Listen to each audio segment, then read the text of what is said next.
Hey guys, how's it going? Owners here, and welcome to a new Formula SimRacing highlights video.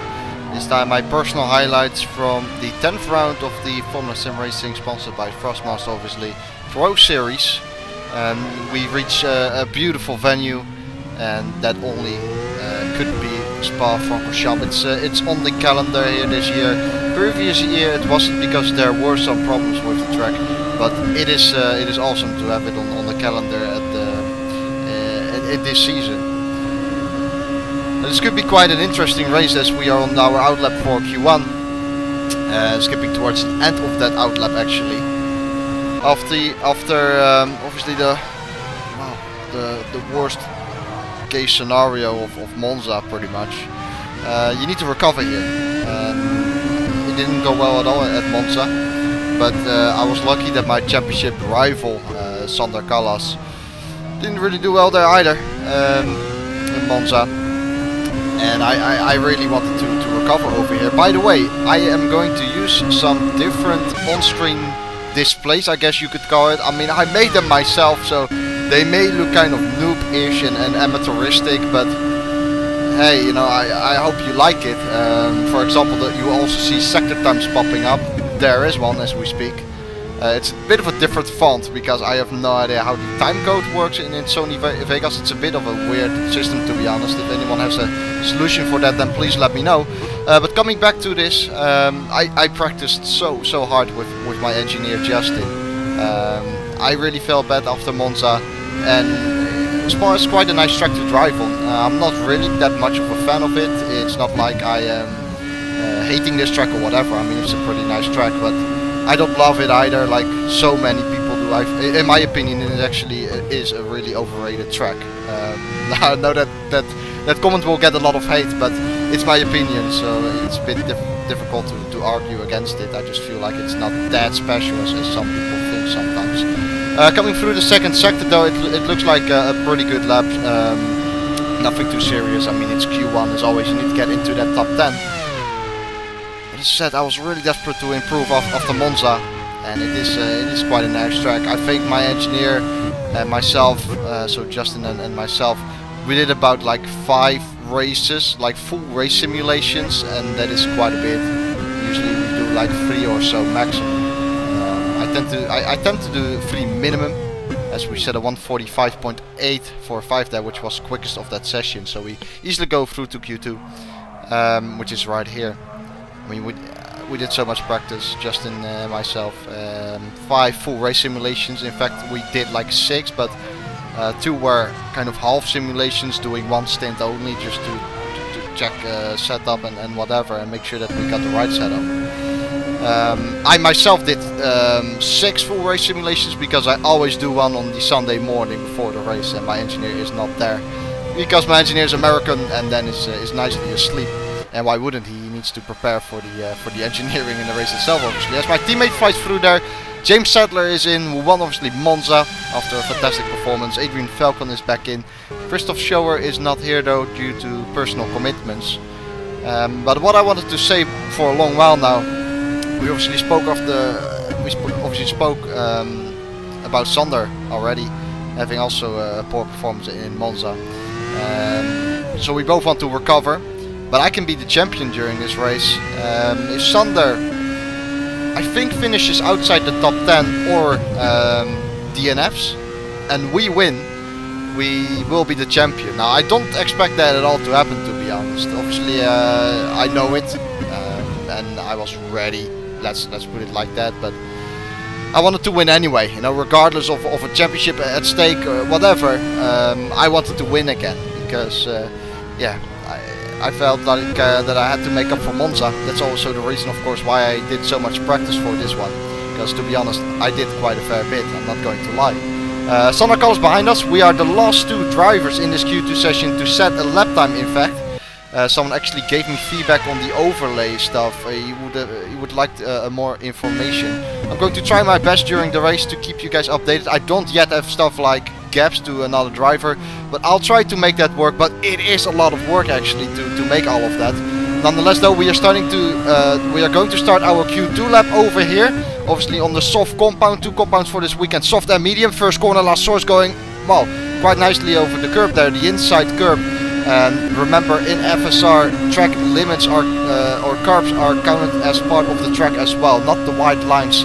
Curbs are also part of the track, so you can be with 2 wheels on the curb, and 2 wheels can be outside of the white lines, for example. First sector though, we were mighty strong here as a team. GhostSpeed, we were running really low downforce, I would say, to the rest of the pack, the whole team basically. I think out of the team, I was the one having highest top speed. At least I think I had the best straight line speed. Now that gains massively in sectors 1 and 3, but you will lose also quite a few tenths in the middle sector. But it's possible around Spa. Spa is really interesting as we fly through Puhan. In terms of setup, as I said, low downforce will be strong in first and third sector. High downforce will be again good enough for a half a second or so in the second sector alone. Coming through the second sector here, it's looking quite decent. It's not the best either ever. As we run a little bit wider, but just about stayed on the curb with 2 wheels, so luckily not an extension there. Second sector completed, 46.820. That is okay-ish. I didn't go full out here on this qualifying lap. I just wanted to set a good lap time. I think I had a 4 or 3/10 gap to Sadler Kallas at the end of Q1. So I knew that I had a bit of headroom, you know. And well, coming through the bus stop over here, a bit of a tail happy car there as I tried to turn in. Nothing too serious though. And for the run to the line, we set a 1:45.919. And that was indeed enough for pole position. I think by a few tenths, if I am correct. We'll have a look at that soon. But pole position, happy with that. Didn't really practice that much on qualifying, but it's still good that we are in that pole position. And I said to my engineer before the race, if we are in pole position, we just need to control the race. That will be very, very important. We need to focus on ourselves. And in the end, it was 4.5 tenths ahead of Sadler Kallas, who managed a 46.3. James Sadler, our teammate, in third there with a 46.485.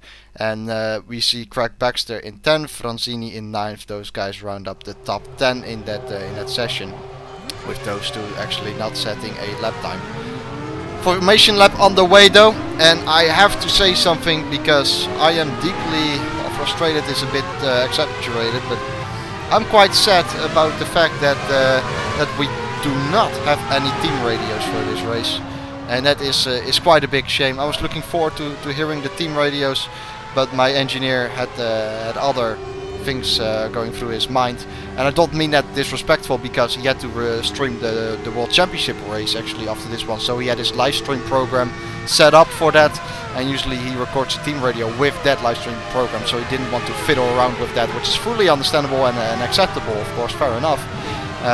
But then later, after the race, we realized we could, you know, use other software as well to record.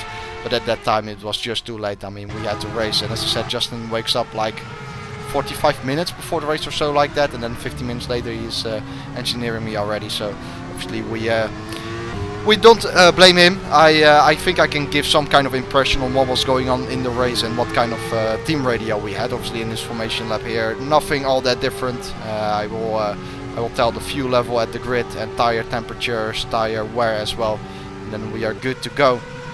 But very happy with that first place. And talking again about the championship, as I said, Sander needs to finish, I think, outside the top 10. At least he needs to DNF, and I need to win. That is for sure. Now with Sunday in second place, that is not very likely to happen, is it?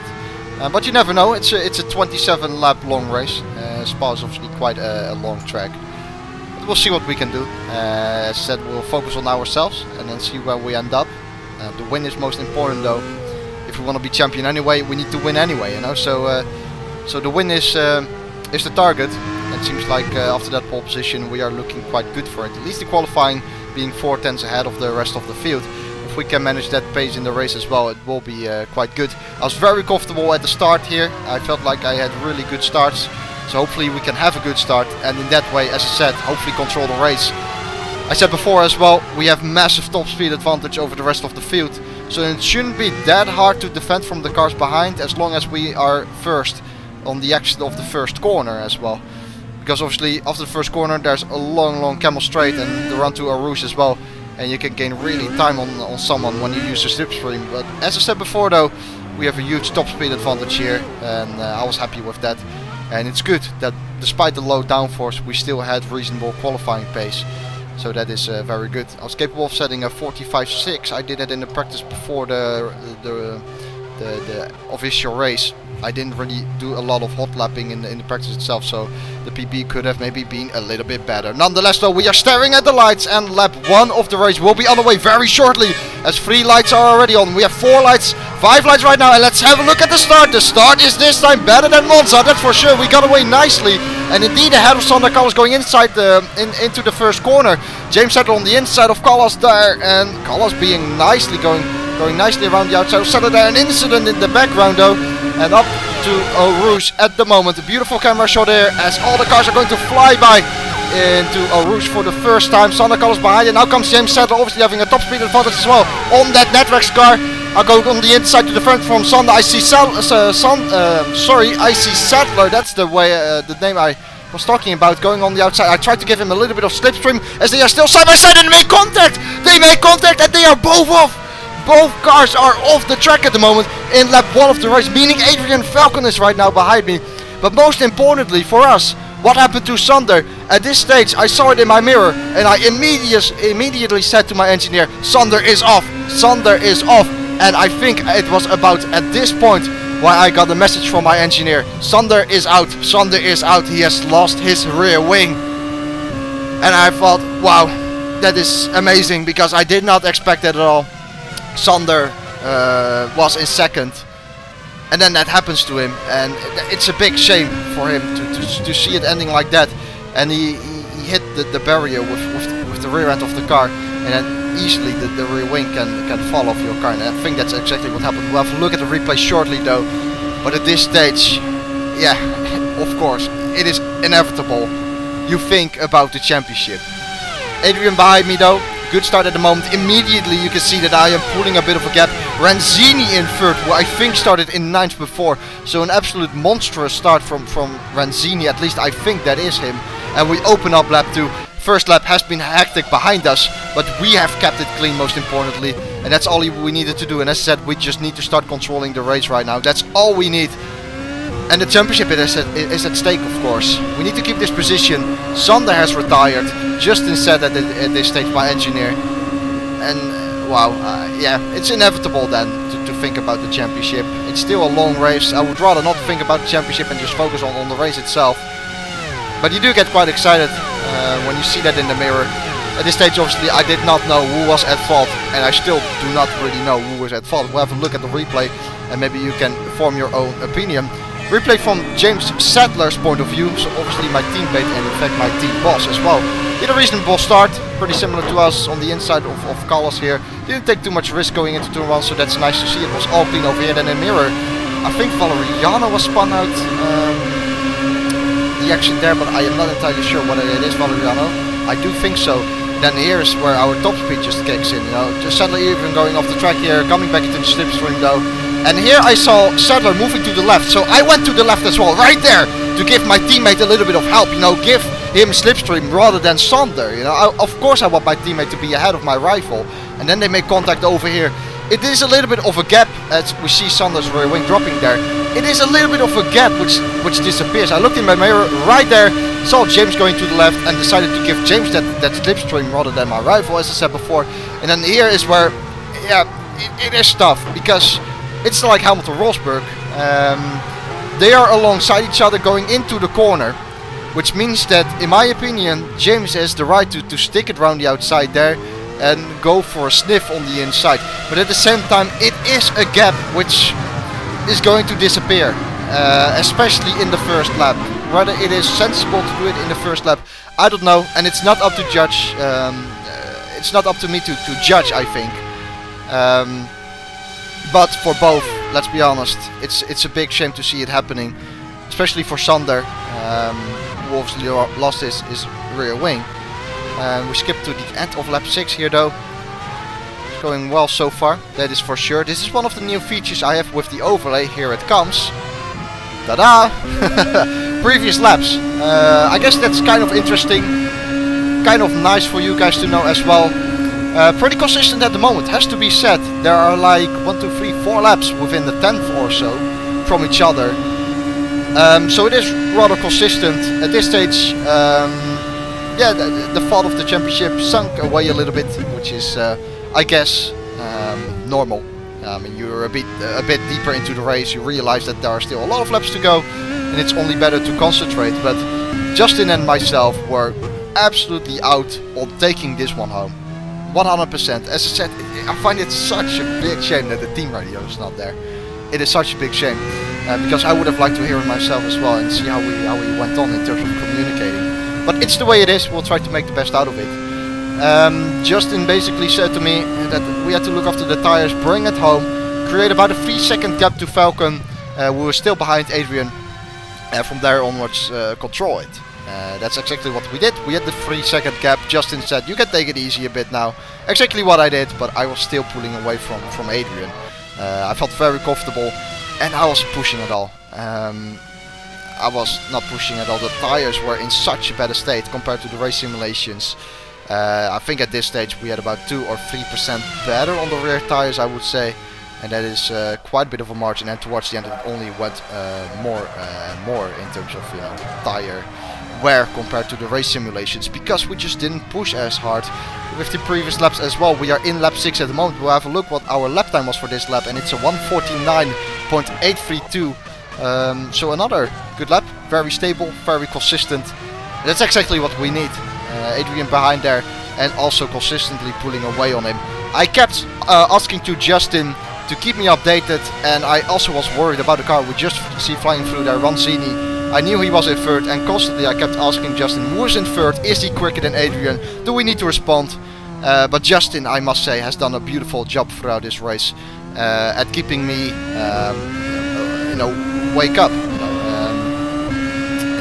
keep me concentrated. I said it to Justin, I think about in lap 3 when Sadler crashed. I said, Justin, just make sure that you keep me updated. I may not lose concentration. We need to stay awake, because one mistake at this track, and for example the curbs are really unforgiving, so they can send you straight away into the wall, and you need to be careful. Now our planned pit stop was in lap 11. We planned that during the race simulations, but hey, it went so well and the tires were looking so good. I think I said to Justin we may go a lap longer, and Justin absolutely agreed on that, or it was the other way around. Justin proposed and I agreed on it. I can't exactly remember. But we will come into the pit lane most likely at the end of this lap. Adrian Falcon already pitted at the end of lap 7 or 8. So he is most likely on the 2 stop. I asked to Justin as well, you know, whether there is still a gap to Adrian. I did want to come out in front of Adrian as soon as he pitted. Obviously we had a huge gap to Adrian before, so we have a little bit of breathing space, but at the same time Adrian, I think, is on the soft tire or medium. I think it's soft actually. So he will be flying at the moment and definitely closing down that gap, despite me being quick in the first stint.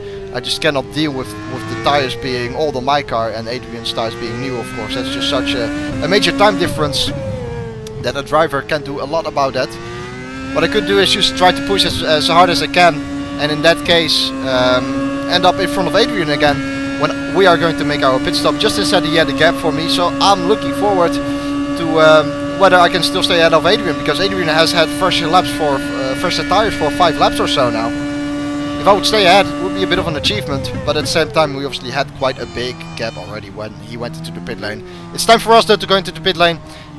Quite a tight pit lane, but no issues there whatsoever. As I said, it was a very conservative race for us at the moment. Not pushing, but just bring it home, and then we could be champion. In the background there is Ranzini, who was also on a 1 stop. So Adrian and Ranzini may be battling towards the end of the stint. Nicely stopping in our box there, no lockups or whatsoever, just nicely stopping in there and then starting to exit. And there is Adrian going into turn 1. It's actually going to be a rather close one. It does look like it, looking at the back. Or facing the front, or the rear wing, of course. And there is Adrian, and he will have a massive tow advantage, obviously a massive slipstream advantage. I have the lower downforce, that's for sure, but still Adrian has got low downforce as well and has a massive slipstream advantage here. And he picks up the tow, opens up the DRS, goes alongside here. I do want to battle, I don't want to give up that easy, so we go side by side into the corner, but I need to use my head as well. I may not crash off here at the moment. Adrian around the outside here. I have a look over here on the inside, and then I decide to back out of it. See, that is one of those gaps which are always going to close. Just like the Sadler Kallas incident, James didn't back out of that one. I'm not pointing at James as being the faulty guy, because I think both could have done a better job at it. But as you saw over there, I was on the inside, but it was just a gap which was going to be closed anyway by Adrian. Excuse me about that. And right as I exited the pit lane, I saw that I was just so close in front of Adrian, and I immediately said to Justin, I still remember it, how the hell did you plan that? Because it was just a couple of tenths difference between us, and yeah, that was quite insane to see. But in the end, Adrian got past here with DRS and obviously the slipstream. But when he pulled alongside me, even when he had DRS, he wasn't really, you know, that quick compared to me. Obviously he was quicker, but not as much as you would expect with DRS. Right here is when we start to even out a little bit in terms of top speed. Even side by side over here still, despite him having DRS. He went around the outside here, a great move from Adrian. I tried to go on the inside here, but yet again, that is a gap which is just going to disappear. So I had to use my head there and wait a little moment. But the thing is, Adrian is on soft tires, I am on the mediums. Can I stick with Adrian right now? That is also a good question. At the end of lap 13, we already caught up to Ranzini. Well, Adrian did, because as you can see, we are losing a little bit of ground to Adrian. Let's see whether we can both capitalize on this. It doesn't look like Ranzini will get the DRS, and DRS detection point is right about here. So as I said, it doesn't look like Ranzini will have DRS, and Adrian is actually going to make a move on the inside of Eau Rouge, and he makes it stick. Beautiful move from Adrian. Now we hit the back of Ranzini ourselves. Have to go on the brake there at top of Eau Rouge, opening up the DRS though, and with the lower downforce, it is just cruising by. You even pick up the slipstream over there, but we still pull away from him. And so we are, well, it's a GhostSpeed 1-2 at the moment, but look at what Adrian did. I mean, seriously, that takes a lot of balls. Despite Ranzini still being on all tires, all medium tires, I don't care. That's a fantastic move by Adrian. And I take my head off. Over here I had to slam on the brakes, which is something I didn't really want to do. At top of Eau Rouge, you never really want to slam on the brakes, but I had to do it there, because if I didn't hit the brake, then maybe I could have chosen for a different line, but it's just, it was a bit too dangerous. As I said, I'm racing for a championship here, and I should use my head as well. And in the end we got past, you know, so no major issues over there or whatever. Skipping to the end of, sector 2 of lap 14 I should say, we are still behind Adrian. Look at the gap we already pulled to Ranzini, who was still on those worn medium tires, but he is on the one stop and he is yet to stop. And look in this third sector over here. I mean, watch the gap right now. And watch what the gap is going to be. You can just visually see that I am closing in. We hit 337 kilometers an hour there, and the gap is just shrunk so much. And the fun thing is, we were hitting 337 over there. Most people of other teams were hitting about 325, 327 at the end of Camel Straight, and they were revving out at that. So that's a massive difference. I think we went the right way with going low downforce. It definitely helped in the race for overtaking and stuff. And we still were relatively quick in sector 2. Yes, we usually lost about 4 tenths there. But in this first sector alone, we usually gain 3 tenths on the competition. Then you gain another 2 or 3 tenths in the final sector as well. So easy peasy lemon squeezy. What is also easy peasy lemon squeezy is the overtake here on Adrian Falcon. He lets me live, leaves the door wide open over there. And we make an easy move there with DRS. We'll have a look at the replay, but obviously it wasn't all that spectacular. Going up to Eau Rouge over here, and look at the toe I just pick up there with the lower downforce. Slipstream coming into effect as well. Opening up the DRS over here. Adrian doesn't bother defending, and at the end of the race I thanked him for that, because Adrian could have well, you know, put up a fight, but he decided to not do it. And as a reason, he said, "You are on the one stop anyway." You know, he knows that I am on a different stop. He is virtually battling me, but he is in reality not really, because as I said, we are on a different stop, as a different strategy I should say, as Adrian again pits. We do the first couple of laps in this stint, lap 16 and 17, nicely in the high 48s. I can do a 45 or 48.4 at this stage quite easily, but it wasn't necessary. We just had to bring it home. This is exactly what we are going to do. Now, I wasn't sitting back either, don't get me wrong. I was definitely not cruising around, but I was definitely not pushing either. What is, in my opinion, and for me personally, the best way to approach a race like this after Sadler crashes is not to completely bog down, you know, and cruise. That is something I personally don't want to do. Why not?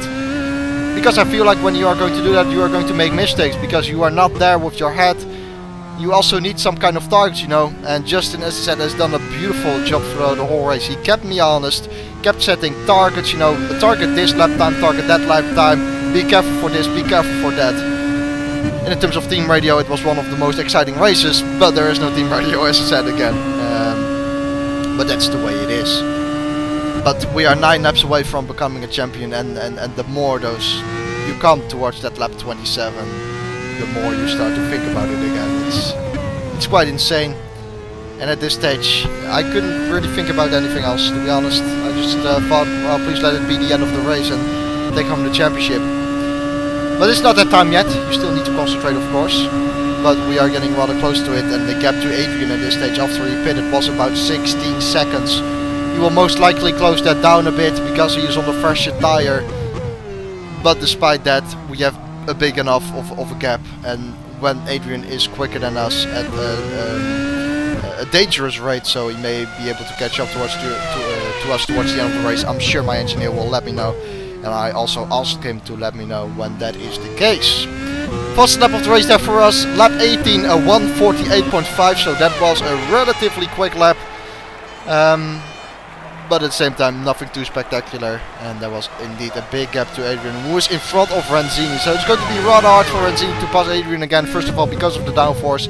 And secondly, because Adrian is on fresher tires. Because he's on 2-stop and Renzini on the 1-stop. Dropping into the 49s though. Not that consistent at the moment. About switching back and forth by 0.3 a lap or so. Doing a 0.0, then a 0.3, again a 0.0, stuff like that. Nothing too shabby, nothing too interesting. Not a lot happened either. There was some debris on the track at Eau Rouge, where Justin warned me for. That was already in the first stint. And then I saw yellow flags at the end of Camel Straight, so actually at the end of this straight.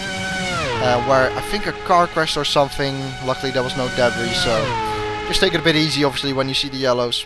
But yeah, nothing too serious, you know. It's just keeping your head cool and taking it home, which is easier said than done, especially when you still have 26 laps to go after the race. Now, one thing I did want to say is that there were some questions, you know, where am I going to drive next year, what am I going to do for the rest of the year.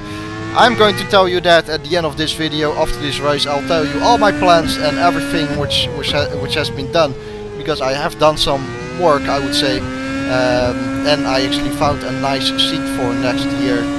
This said, I will say that to you towards the end of the video. And after this race, I actually had a few issues with the team boss, James Sadler. There was a bit of a miscommunication basically between us. I'm gonna be honest about this, and I'm not feeling happy about it at all. Because, James basically said that I did not care about the team because I was negotiating with another team for next year. I think that is, bullshit. I am looking for a seat for next year. That does not mean I'm not caring about the team at the moment. You know, I said it to James a few weeks ago. When I am the pro champion, I will be there for you to race in the World Championship. I mean, I'm absolutely fine racing in the World Championship, but I wanted to focus on the Pro Championship first. And after the race, I said to James, "Do you need me in the World Championship?" And then basically we had a bit of an argument where a lot of miscommunications were made. It's all fine at the moment, but it has honestly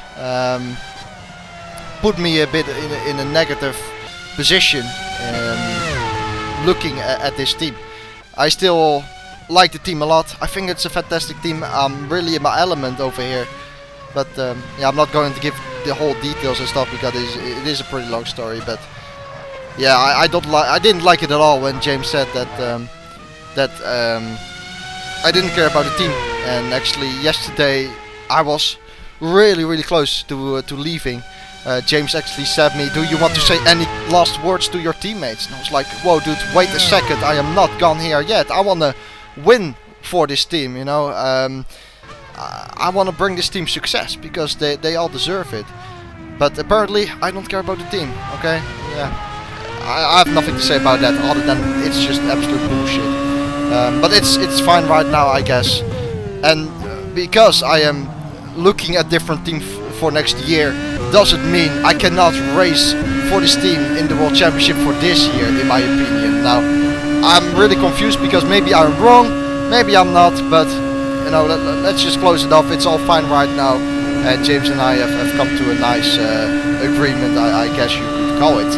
But more on that, I guess, on the end of the video, because we are here on the final lap, and if everything goes fine during this lap, we will be champion. And I remember saying in lap 26, so the previous lap, to Justin, I said, "Hey Justin," and he said yes, and I said, "I think we're going to do it," and that was yeah, amazing. It is amazing. It's been a fantastic race as well. We still kept quite consistent towards the end here as well. In fact, I remember Justin saying the rear tires were 9% better on the rear. I mean, that is a huge difference, and that shows that we were conserving everything quite a bit, just bringing it home. And I think we're going to do it. We are in the second sector, almost 1 second to go, but it does look like we are going to do it. And then my goal for the season is accomplished. At the beginning of my FSR career, I said I want to use the first year in Pro to learn. I want to then, in the second year of Pro, I would like to become the champion, and if I achieve that, I would like to step in the World Championship. And so far, everything has been going to plan. We are in the final sector and coming through Blanchimon, and I was already secretly fist pumping and screaming to Justin that we are going to do it. Breaking at the 100 meter board, and it does look like we are going to do it. We are the champions of Pro in 2015, and I was absolutely delighted with that. After a fantastic Spa race, we had no one to battle against, I guess, so it's a pretty boring race, and I apologize about that to all of the viewers, but yeah, for me it's something I don't care about. Of course I care about the viewers, but personally, as a driver, it is also nice when you have won a championship, and yeah, I was just so happy about it. You can see here before the finish line, I was really happy almost losing the car. In fact, poor car control, has to be said. But yes, amazing. I mean, it has been an amazing season. And after the race on team radio, obviously I thanked Justin, and I also thanked the team. I actually thanked James for this year and my teammates. And I still would like to say a big thank you to my teammates, to my team, to James.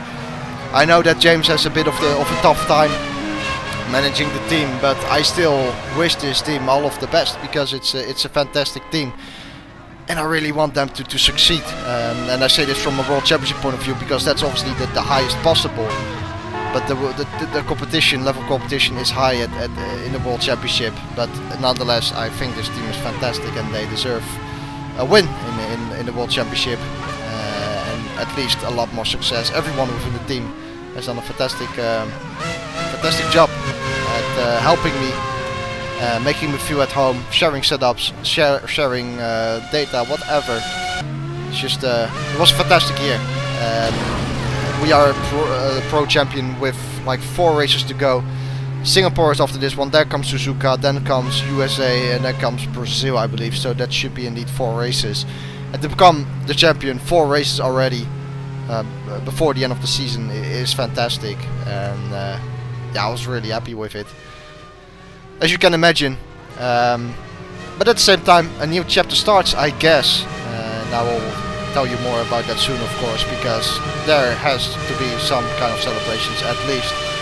So I would say let's go for a few donuts, as we are going to indeed do that over here. Found a nice spot.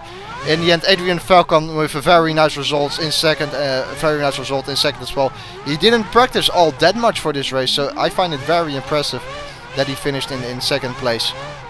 And third in the end was Renzini, who can also be very proud, I guess, of that result, and he should be and will be, I hope. But yeah, a fantastic race for us. There was one mistake I made, where I actually went down into neutral gear for the first turn. That was like in lap 6 already, I think, or lap 4.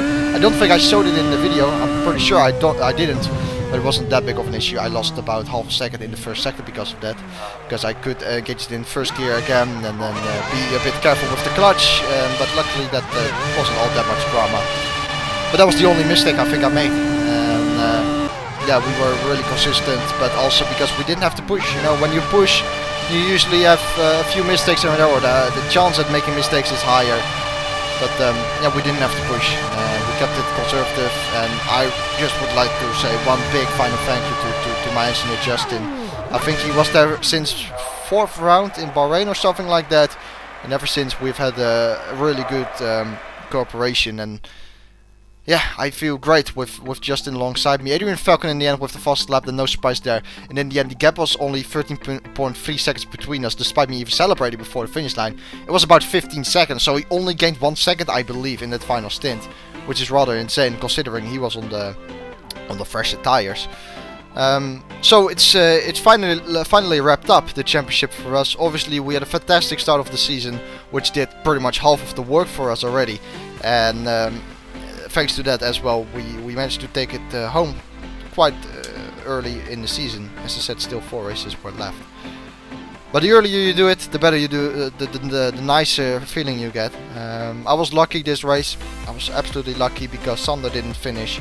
But sometimes luck needs to be on your hand, and there are, in my opinion, I always say there are no champions who were not lucky in the season. Because when you are unlucky, I don't, or I doubt there is a big chance that you are going to become a champion. You need some kind of luck, and in a certain amount you create your own luck, but sometimes luck just needs to come out of the sky. And luckily it did that most of the times for us. We had a fantastic season. Once again, thank you to Justin for being the engineer. Fantastic race for us, as I said. A shame that we didn't have any team radios, but that's the way it is. Obviously, thanks again to the team, thanks to FSR, the organization, but also the drivers, just everyone who was involved, the broadcast team. It was a pleasure, but the season obviously hasn't ended yet. I mean, we have still 4 races to go. What am I going to do? What are my plans? I guess we should start off with the next 4 races. I'll try to make it as quick as possible, keep it short. Next 4 races, I said it in the video as well. I said about 3-4 weeks ago to my team boss, hey, if you need me in WC, let me know. I will be there to help if you have a spot for me. GhostSpeed has 4 spots in the World Championship, I believe. So if one of the spots is free, which it usually isn't, but sometimes a racer is not there due to personal commitments, I said to James, you know, I can step in if you want. If you need me, just let me know, give me a call, and I will step in, but only after I have done, or only after I have won the Pro Championship. Singapore is in 2 weeks' time. By the time the video comes up, it will be about 1.5 weeks' time, in fact. And I still stand with that point. James and GhostSpeed at the moment have priority, despite not me caring about the team. No, sorry. Jokes aside, I mean that was childish. Sorry. Jokes aside, GhostSpeed has priority. I mean, I said it to James. If you need me, then let me know, and I will step in WC. Now, what if James doesn't need me, and am I going to go back to Pro? Maybe. I mean, if there are no other options, I will go to Pro. But I have been in contact with another team for next year. As I said before, my plan was always to do 1 year Pro to learn, 2nd year become champion, 3rd year go into WC, make the jump from Pro to WC and not from Pro to Ace. And so I've been looking around a little bit. Obviously Twister is a rather dominant team. I actually spoke to the team owner, or the team boss I should say as well, David Greco.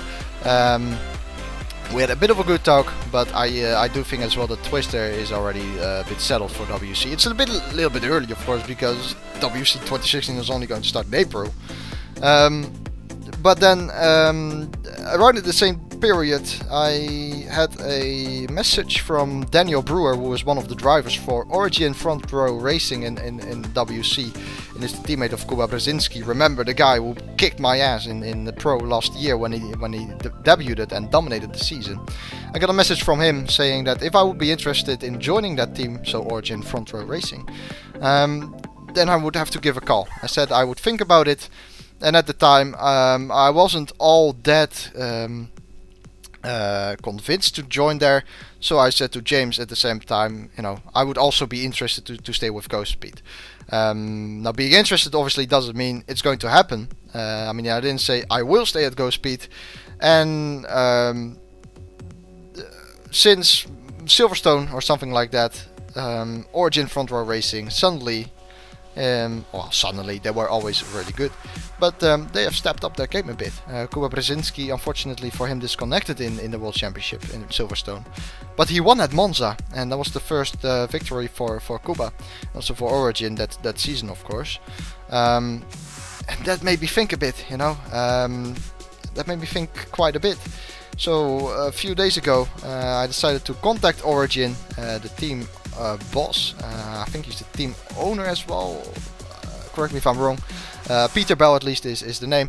And we had a good conversation, and it happened to be that I was at the top of the wanted list, if you could call it like that, to drive for next year in Origin Front Row SimRacing, of Origin Front Row Racing, next to Kuba Brzezinski. And when I heard that, I was pretty much immediately sold. If Kuba didn't win at Monza, I probably would still have gone to there. And I actually talked to Kuba as well, and he said within the teams there was some talk, you know, if Origin would perform well from Silverstone onwards, then they would convince me to join. Exactly what happened. And I also said to James about 2 months ago, so the team was of GhostSpeed, listen, if you want me to stay for next year in WC, and the results do need to come, you know, because GhostSpeed, they were really close, they had the pace at some times, but we just haven't been able to win or anything like that in WC. We've been close a couple of times, but I am more convinced that Origin is the best step for me. Now, people may disagree. I mean, I had a lot of drivers in my team actually disagreeing with that, but I feel comfortable with it, and I think that is the most important thing. And one of the biggest boost, I know I said I would keep it short, but I want to give a clear explanation so no misunderstandings are made. One of the biggest factors why I'm joining as well is just Kuba. I mean, I like Kuba a lot as a person. I think in July, I think it was in July, Kuba and myself actually did a 24-hour race at Le Mans in the Le Mans car and whatnot, LMP1, with another Polish friend from Kuba. Kuba being Polish himself as well. And I had a really good time with Kuba, and Mateusz was the other guy's name, the other driver's name. We actually won that event, and the preparation for the event was good and stuff, and I talked quite a bit with Kuba in that period, and I liked the guy, and I think he can race really well as well. And what convinced me so much is that I think that I could be a very good, or Kuba and myself would be a very, very good combination. I don't know, I can't speak for Kuba, maybe he hates me, but yeah, for myself, I absolutely like the guy. I think it's a fantastic racer, and I think I can learn from him. And as I said, Kuba and myself in the team, it seems really nice to me, and it seems to be the best option to go. Obviously, I could stay at GhostSpeed, which would absolutely be fantastic. You know, GhostSpeed is a fantastic team, and I'm sure that I could do well there as well next year. But yeah, Kuba is such a major factor, and Origin has been quite good the last couple of races in WC, and they also have a bit of a partnership with Chronic Racing, which is also starting to step up their game. So it seems like a wise choice, and honestly, GhostSpeed is started to fall a little bit, fall into pieces. As I said before, James has a bit of a tough time managing the team. I'm not gonna say a lot about that because of respect to the team, but there are some things going on in there which are a bit unstable, I guess you could call. So that's another reason why I'm going with Origin. For me, as I said, it seems like a logical choice for next year. Coming back to this year though, and Kuba I think is pretty much confirmed as well for Origin next year. At least as far as I was, that's what I gathered from talks with the team boss. I basically replaced Daniel Brewer, who has to do university next year and is busy with that. So it has to be Kuba and myself in WC next year for Origin, and that, as I said, is nice. Now I'm gonna really wrap it up here because I've been talking for way too long. In terms of this season, as I said, GhostSpeed has priority still. I mean, I'm still a GhostSpeed driver, and I will forever be until the next season starts, obviously. I said that to James as well, and I really wish those guys have a lot of success, and I would like to help in that. And so GhostSpeed has priority. If they need me in WC, I'll drive for them. If they don't need me, however, then I could join or race for Origin Front Row Racing, already a race here or there in the last 4 races of the season. So it's a little bit of a gamble still. I don't know whether I will race for GhostSpeed at Singapore or for Origin, but I should know in the next couple of hours already, pretty much. At least that's what James said me, but as I said, GhostSpeed has priority now. If they don't need me, then I will ask Origin. And if they don't need me, I guess I'll jump back into Pro with GhostSpeed. Nonetheless though, I think that is pretty much it. Last thing I need to say is that I also need to thank the audience for their ever support. I mean, it's nice to have so many people who support you. And during the streams, usually, obviously the races are being broadcasted and live streamed. There are sometimes a few fans here and there who cheer for you. But not only there, of course, also on the videos itself. I mean, the support is something very nice. And yeah, you are, I guess, part of the success as well. So a big thanks to everyone watching who has been watching the season, and I really do appreciate it. And I hope that a lot more success is going to come, because I definitely do not want to end the year. As obviously Pro and WC will come probably this season already, but my main focus is obviously on next season then for WC, which still is quite a long way ahead, obviously. So I think that's pretty much it. Championship in the back. That was the target at the beginning of the season, so I was absolutely happy with that. And I think that is pretty much it for this video. If you have enjoyed the video, I would appreciate a like. Once again, I thank you so much for all the support, and I guess I'm gonna close it off here, because I've been talking for so long now that it's a bit weird. Okay, thank you for watching, and I hope to see you in the next video. Goodbye.